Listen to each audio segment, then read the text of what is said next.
ဒီနေ့ရှက်ပြသွားမှာတော့ကျွန်တော်တို့မဲကလီစာလေးဖြစ်ပါတယ်နော်စားရှက်ဖို့အတွက်ကျွန်တော်တို့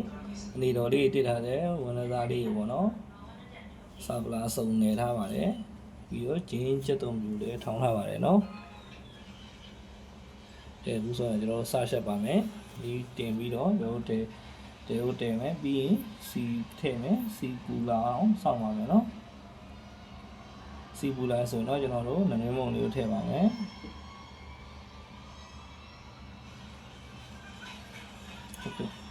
မင်းမုံလေးလည်းကြက်ပြီးစီလည်းကြက်ပြီးဆိုရင်တော့ကျွန်တော်တို့ဂျင်းချက်တုံပြူထောင်းတာလေးကိုစားထည့်ပါမယ်နော်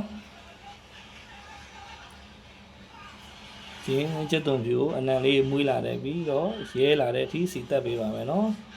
အနံလေးလည်းမွေးလာပြီးရဲလာပြီးဆိုတော့ကျွန်တော်တို့ခုနစာပါအစုံနေထားတဲ့မဲကလီစာလေးကိုကျွန်တော်တို့ထည့်ပြီးတော့လုံးပေးပါနော်စီတက်ပေးပါမယ်ရလာရင်လည်းဆက်တော့ကျွန်တော်တို့မှုပေးမယ်စီတက်ပေးမယ်ပေါ့နော်အဲ့လိုတော့သူအခုထည့်လိုက်ရေမထည့်သေးဘူးပေါ့နော်အခုချိန်မှာသူလုံးရည်လေးထွက်လာမှာတဲ့အခုဖုန်းလေးကိုဒီထားလိုက်ချိန်မှာကျွန်တော်ငရုတ်သီးလေးထည့်ဖို့အတွက်ငရုတ်သီးလေးစထောင်းပါမယ်နော်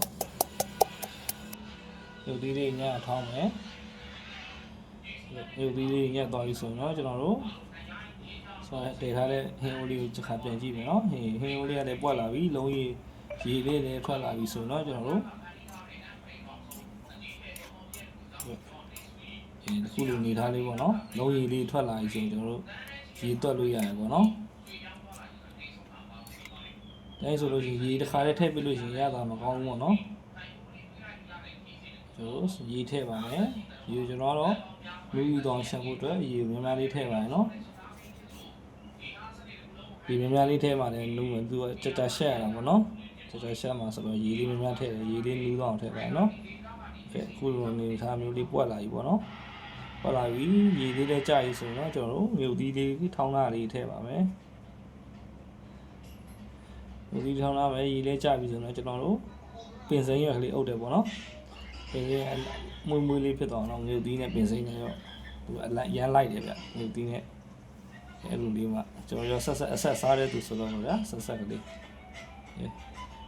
ခုလိုနေထားလေးဆိုရင်တော့ပင်စိမ်းလေးကြက်ပြီဆိုတော့ရှာလို့ရပြီကျွန်တော်တို့စားခြင်းစရာမဲကလေးစာဟင်းလေးရရှိပြီပေါ့နော်သူနဲ့အတွက်စားဖို့အတွက်ကျွန်တော်တို့ခန်းရှင်လေးထောင်းလာပါတယ်နော်ကျွန်တော်ရဲ့ဗီဒီယိုကိုလည်းအဆုံးထိကြည့်ရှုပြီးတော့ကျွန်တော်အားပေးခဲ့ပါအောင်နော်အားပေးကြတဲ့အမျိုးတွေတယောက်ရှင်းစီတယ်ကျေးဇူးအများကြီးတင်ပါတယ်နော်ကျွန်တော်နောက်ရဲ့ဗီဒီယိုတွေမှာလည်းဆက်ပြီးတော့အားပေးကြပါဦး